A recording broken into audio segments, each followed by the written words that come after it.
Hello बच्चों, कैसे हैं आप सभी। मैं अभिषेक महक स्वागत करता हूं आप सभी का आपके अपने YouTube channel UP exam vision पे। तो जैसा कि आप सभी को पता है कि आपका बोर्ड एग्जाम बहुत जल्द आने वाला है और इस दौरान आप सभी के सभी जो है एग्जाम देने में बिजी हो। लेकिन जैसे ही आपका एग्जाम खत्म होगा, एक सवाल आपके सामने निकल करके आता है कि इसके बाद हम क्या करें। बहुत से बच्चे ये भी सोचते हैं कि अभी बोर्ड एग्जाम है, पहले इसके बारे में तैयारी कर लेते हैं, एग्जाम दे देते हैं, फिर बैठ के आराम से सोचेंगे। लेकिन दिक्कत क्या होता है कि अक्सर बच्चे यहां पे गलत रहते हैं, क्योंकि अगर आप बोर्ड की तैयारी कर रहे हो, बोर्ड की तैयारी के दौरान जो सिलेबस आप पढ़ते हो, अगर आपने पहले से यह डिसाइड कर रखा है कि आगे चल करके मुझे क्या करना है, मैं क्या बनना चाहता हूं या क्या बननी चाहती हूं, तो उसके एंट्रेंस एग्जाम के अकॉर्डिंग आप दोनों के सिलेबस को मर्ज करके तैयारी कर सकते हो। इससे फायदा यह होता है कि जब आप एंट्रेंस एग्जाम दोगे आफ्टर 12th अपने यूनिवर्सिटी के लिए या किसी भी कोर्सेज के लिए आप पढ़ना चाहते हो, तो वहां जब एंट्रेंस एग्जाम दोगे तो आपकी तैयारी पहले से कंप्लीट होती है और आपका सिलेक्शन जो है वो पहले अटेम्प्ट में हो जाता है। लेकिन बच्चे यहां पे कंफ्यूज होते हैं। आज के इस वीडियो में मैं आपको फुल एग्जाम्पल के साथ ये सारी चीजें बताने वाला हूं। जैसे अभी आप सभी बच्चे बोर्ड का एग्जाम दे रहे हैं, बोर्ड के एग्जाम में आपको पढ़ना क्या क्या है। तो बोर्ड के एग्जाम में अगर आप साइंस बैकग्राउंड से हैं तो आपको टेक्स्ट बुक, जैसे कि आपका एनसीईआरटी हो गया या आपका जो यूपी बोर्ड का बुक हो गया, वही आपको पढ़ना होता है। उसमें आपको साइंस में फिजिक्स पढ़ना होता है, बायो पढ़ना होता है, केमिस्ट्री पढ़ना होता है, एक लैंग्वेज का पेपर होता है। लेकिन जो मेन आपका रोल प्ले करता है आगे चल करके, वो होता है आपका बायो, फिजिक्स और केमिस्ट्री। अगर बायो में आप किसी चैप्टर को अच्छे से पढ़ रहे हो, अगर सपोज कीजिए आप प्लांट्स के बारे में पढ़ रहे हो और आपने 12th के बाद डिसाइड किया कि मुझे अपना फ्यूचर जो है एग्रीकल्चर में बनाना है, तो आप क्या करोगे? तो आप अगर 12th का सिलेबस स्टार्टिंग से अच्छे से पढ़ते हो तो उस समय एंट्रेंस एग्जाम का या किसी भी कॉम्पिटिटिव एग्जाम में सेम टॉपिक को एनहेंस करके उस लेवल से पूछा जाता है। अभी जैसे आप लोग एग्जाम दे रहे हो, मैं ये मान के चलता हूं कि आप सभी बच्चे अगर साइंस बैकग्राउंड से हो तो आप में से बहुत बच्चे या तो मेडिकल फील्ड में जाने के सोच रहे होगे, या तो आप में से बहुत बच्चा ये सोच रहा होगा कि मैं इंजीनियरिंग फील्ड में जाऊंगा।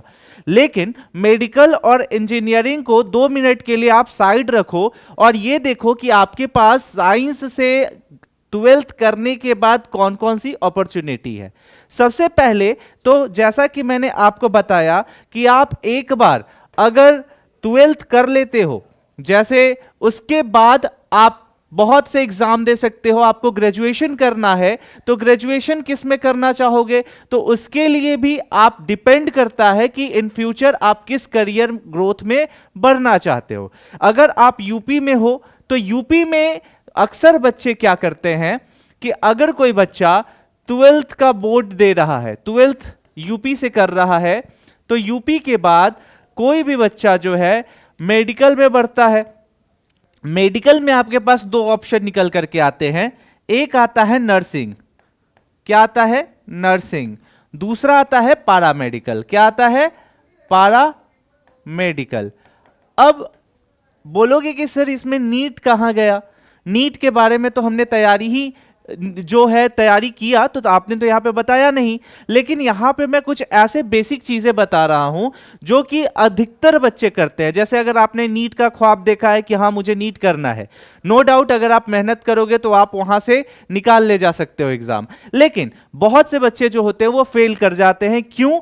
क्योंकि वो सिलेबस उन्हें लगता है कि बहुत ज्यादा बड़ा सिलेबस है, समझ नहीं आ रहा है, वहां पे डाउट हो रहा है, तो इसलिए वो जाते हैं जो ऑप्शन मैं आपको यहां दे रहा हूं नर्सिंग और पैरामेडिकल का।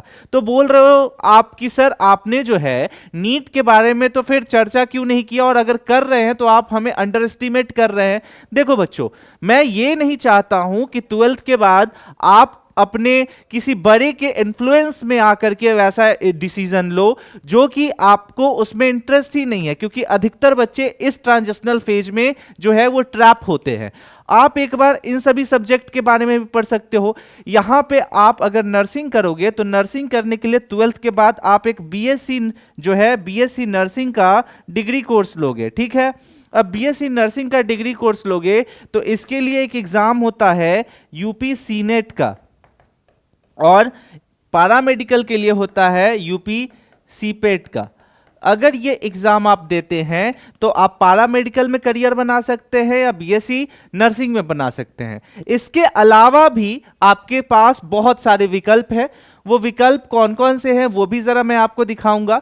सबसे पहले अगर कोई बच्चा मेडिकल सेक्टर में अपना करियर बनाना चाहता है तो जो सबसे फेमस होता है वो होता है एमबीबीएस।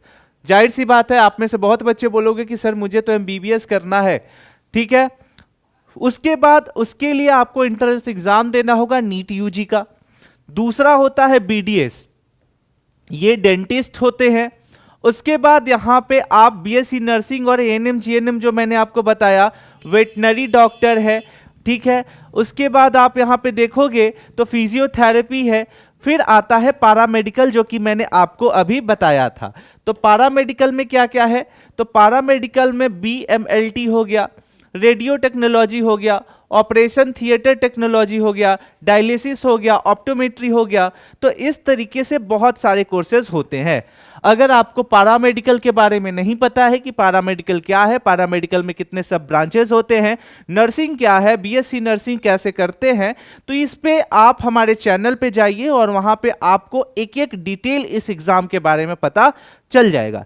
उसके बाद अगर आप इतना कुछ करना चाहते हैं, इसके बाद अगर कोई बच्चा रिसर्च करने में इंटरेस्टेड है कि सर मुझे तो रिसर्च ही करना है, मैं और किसी चीज में मुझे मन नहीं लगता है, मैं रिसर्च करना चाहता हूं या चाहती हूं, तो उसके लिए आप रिसर्च जो है उसमें भी जा सकते हैं, रिसर्च करियर बना सकते हैं। क्या क्या है, तो आइए देखते हैं कि रिसर्च में आपके पास कौन कौन सी अपॉर्चुनिटीज निकल करके आती हैं। सबसे पहले आप चाहो तो बीएससी बायोलॉजी, जूलॉजी और बॉटनी में अपना जो डिग्री है वो कंप्लीट करके साइंस और रिसर्च में अपना करियर बना सकते हो।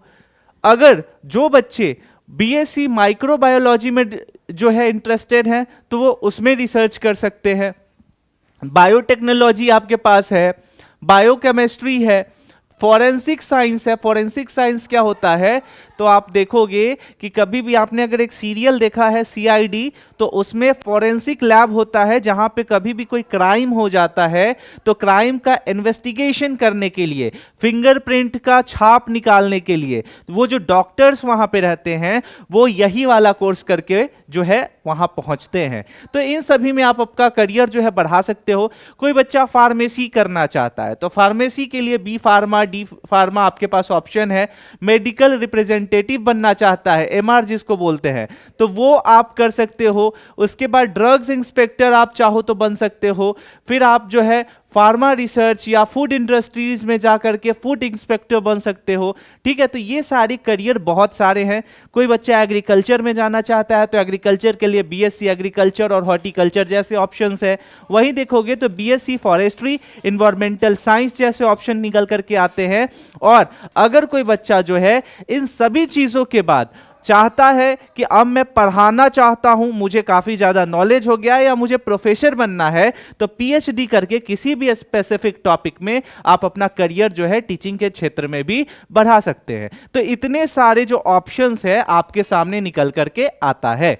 आप सभी बच्चों से मैं एक चीज और बताना चाहूंगा कि ये आपका व्हाट्सएप ग्रुप है, इसका लिंक डिस्क्रिप्शन के साथ साथ कमेंट सेक्शन में भी पिन है, और आप सभी जो है इस ग्रुप से जरूर जुड़िएगा ताकि कोई भी एग्जाम से रिलेटेड इंफॉर्मेशन हो आप तक सही समय पर मिले, पहुंचे। और एक चीज और कि बहुत बच्चे कंफ्यूज अगर ये हो रहे हो कि अब आपका पैरामेडिकल या नर्सिंग का जो कोर्स है तो वो क्या नीट के माध्यम से होगा क्या, तो नीट के माध्यम से सिर्फ वही कोर्स होगा जो कि सेंट्रल लेवल पे एक बराबर हो।